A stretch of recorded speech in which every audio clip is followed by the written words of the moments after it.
संविधान का अगला चैप्टर संघ लोक सेवा आयोग यूपीएससी, इसकी फुल फॉर्म होगी यूनियन पब्लिक सर्विस कमीशन। पूछा जाता है कई बार एग्जाम में, जो कि संविधान के अनुच्छेद 315 से 323 में वर्णित है। तो आइए शुरू करते हैं। संघ लोक सेवा आयोग UPSC, union public service commission.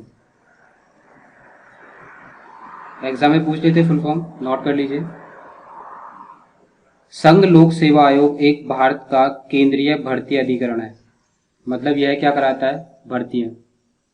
यह एक स्वतंत्र संवैधानिक निकाय है। इसका गठन संवैधानिक प्रावधानों के माध्यम से संविधान के भाग 14 में अनुच्छेद 315 से 323 तक किया गया है। यहाँ पर 315 से 323 तक इसकी स्वतंत्रता, शक्तियाँ व कार्य के अलावा इसके गठन तथा सदस्यों की नियुक्ति एवं बर्खास्तगी आदि का विस्तार से वर्णन है। तो पहला पॉइंट इसमें जो आपको नोट करना है वह है, यह आर्टिकल 315 में है। दूसरा पॉइंट, यह एक संवैधानिक निकाय है। और तीसरा पॉइंट, यह भाग 14 में वर्णित है। अगला पॉइंट जो आपको नोट करना है, संघ लोक सेवा आयोग में एक अध्यक्ष और कुछ अन्य सदस्य होते हैं। अगर हम यहाँ पर देखें, यहाँ पर अध्यक्ष और कुछ अन्य सदस्य, इनकी नियुक्ति किसके द्वारा की जाएगी? राष्ट्रपति के द्वारा।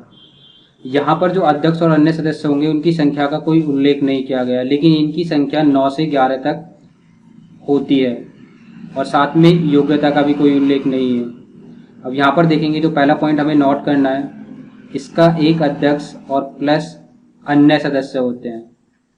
नोट कर लीजिएगा, एक अध्यक्ष प्लस अन्य सदस्य, जो कि 9 से 11 तक हो सकते हैं। इनकी संख्या जो होगी वो 9 से लेकर 11 तक होगी और इसमें अध्यक्ष भी शामिल है।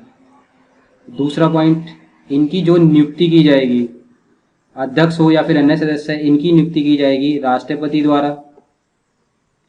तीसरा पॉइंट, इनकी योग्यता का कोई उल्लेख नहीं है। चौथा पॉइंट, यहाँ पर 9 से 11 तक जो आपको सदस्य मिल रहे हैं, इनमें से आधे सदस्य जो होंगे उनके पास केंद्र सरकार या राज्य सरकार के अधीन कार्य करने का कम से कम 10 वर्ष का अनुभव होना चाहिए। अगला पॉइंट जो आपको नोट करना है, आयोग के अध्यक्ष व सदस्यों की जो कार्यकाल है।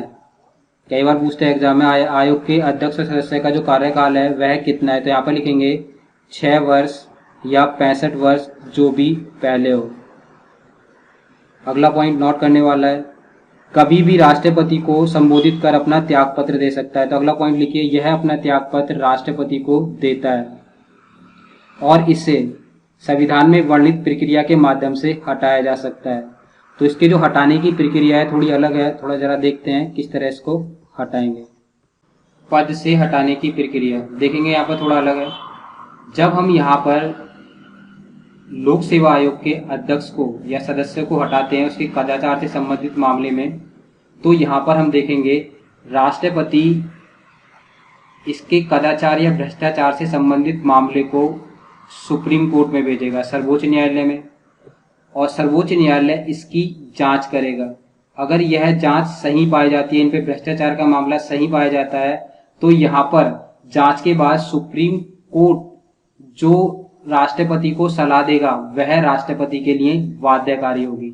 मतलब अगर जांच सही पाई जाती है, उन पे भ्रष्टाचार में लिप्त पाए जाते हैं, तो सुप्रीम कोर्ट उन्हें जो भी सजा देगा बर्खास्तगी की या उन्हें हटाने की, तो यह राष्ट्रपति के लिए बाध्यकारी होगी। लिख लीजिएगा जरा इसको। राष्ट्रपति आयोग के अध्यक्ष तथा दूसरे सदस्यों को उनके कदाचार के कारण भी हटा सकता है, किंतु ऐसे मामले में राष्ट्रपति यह मामला जांच के लिए उच्चतम न्यायालय भेजेगा। अगर उच्चतम न्यायालय जांच के बाद बर्खास्त करने के परामर्श का समर्थन करता है, तो राष्ट्रपति अध्यक्ष या दूसरे सदस्य को पद से हटा सकता है और उच्चतम न्यायालय द्वारा दी गई इस मामले में सलाह राष्ट्रपति के लिए बाध्यकारी होगी। अगला पॉइंट जो आपको नोट करना है, संघ लोक सेवा आयोग के अध्यक्ष हो चाहे सदस्य हो, उनके वेतन, भत्ते तथा पेंशन सहित सभी करते भारत की संचित निधि से प्राप्त होते हैं और इसमें संसद पर कोई मतदान नहीं हो सकता। तो लिखिएगा ज़रा पॉइंट। संघ लोक सेवा आयोग के अध्यक्ष या सदस्य के वेतन और भत्ते भारत की संचित निधि पर भारित होते हैं और इस पर संसद में कोई मतदान नहीं हो सकता। एग्जाम में प्रश्न आता है कि इनके वेतन और भत्तों पर को लेकर इन पर संसद में कोई मतदान हो सकता है, तो नहीं। संघ लोक सेवा आयोग का अध्यक्ष कार्यकाल के बाद भारत सरकार या किसी राज्य सरकार के अधीन किसी नियोजन या नौकरी का पात्र नहीं है। तो अगला पॉइंट नोट कीजिएगा।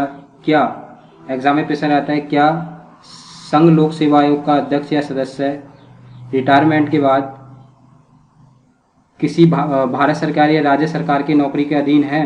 तो वह नहीं है। तो लिख लीजिएगा नौकरी के अधीन नहीं होंगे। अगला पॉइंट जो हमें नोट करना है, संघ लोक सेवा आयोग का सदस्य कार्यकाल के बाद संघ लोक सेवा आयोग का अध्यक्ष या किसी राज्य लोक सेवा आयोग के अध्यक्ष के रूप में नियुक्त होने का पात्र होगा, लेकिन भारत सरकार या किसी राज्य सरकार के अधीन नियोजन का पात्र नहीं होगा। हम कह सकते हैं कि संघ लोक सेवा आयोग का जो सदस्य है वह संघ लोक सेवा आयोग का या राज्य लोक सेवा आयोग का अध्यक्ष के रूप में नियुक्त होने का पात्र होगा, लेकिन भारत सरकार या किसी राज्य सरकार के अधीन नियोजन का पात्र नहीं होगा। कहने का मतलब ये हो गया कि वह अध्यक्ष या सदस्य तो बन सकता है राज्य सरकार में, लेकिन अन्य किसी नौकरी के वह पात्र नहीं होगा। कार्य कई बार एग्जाम में पूछा जाता है। इसका जो कार्य होगा, अखिल भारतीय सेवाएं व केंद्र शासित प्रदेशों की लोक सेवाओं में नियुक्ति के लिए परीक्षा का आयोजन कराना। याद रखना, इसका कार्य होता है केवल परीक्षाएं आयोजित कराना। कौन सी? केंद्र सरकार में और या फिर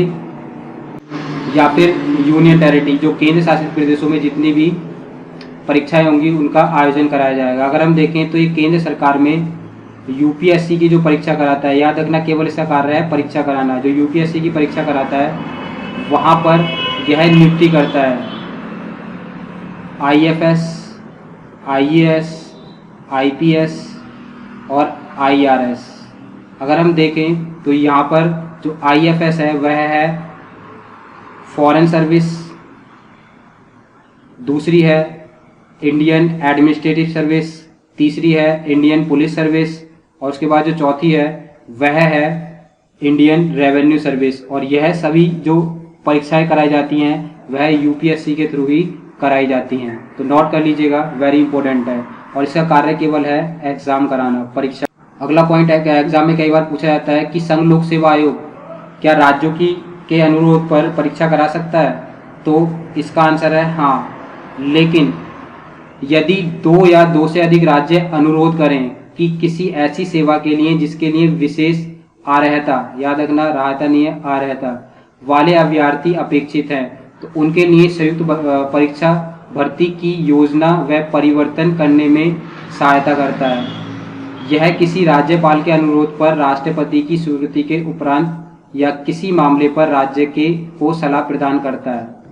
तो यहाँ पर एग्जाम में प्रश्न आता है, क्या संघ लोक सेवा आयोग किसी राज्य के लिए परीक्षा करा सकता है? तो उसका आंसर है हाँ, लेकिन यदि 2 या 2 से अधिक राज्य मिलकर कहें और उनके राज्यपाल राष्ट्रपति को बोलें कि हमें अपने राज्य की परीक्षाएं करानी है, तो तब यूपीएससी वहाँ की परीक्षा करा सकता है। तो हम कह सकते हैं यूपीएससी राज्य की परीक्षा करा सकता है, लेकिन जब 2 या 2 से अधिक राज्य के राज्यपाल राष्ट्रपति से अनुरोध करें।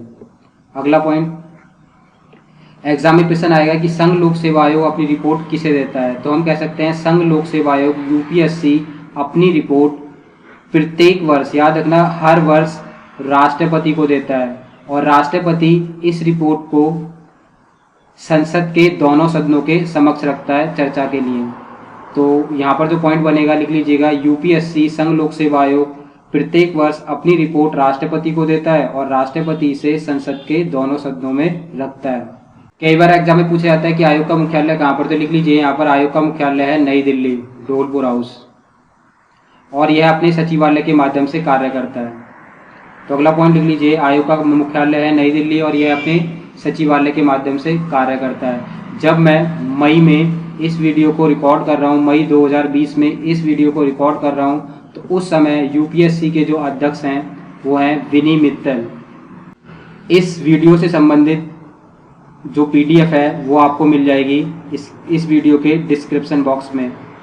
इसे आप यहाँ पर जो टेलीग्राम ग्रुप है वहाँ से इसको डाउनलोड कर सकते हैं, और सभी वीडियो की जो जितनी वीडियो उनकी जो PDF है वह भी आप इसी टेलीग्राम ग्रुप से डाउनलोड कर सकते हैं। तो चैनल को सब्सक्राइब करना ना भूलिएगा। Thank you very much.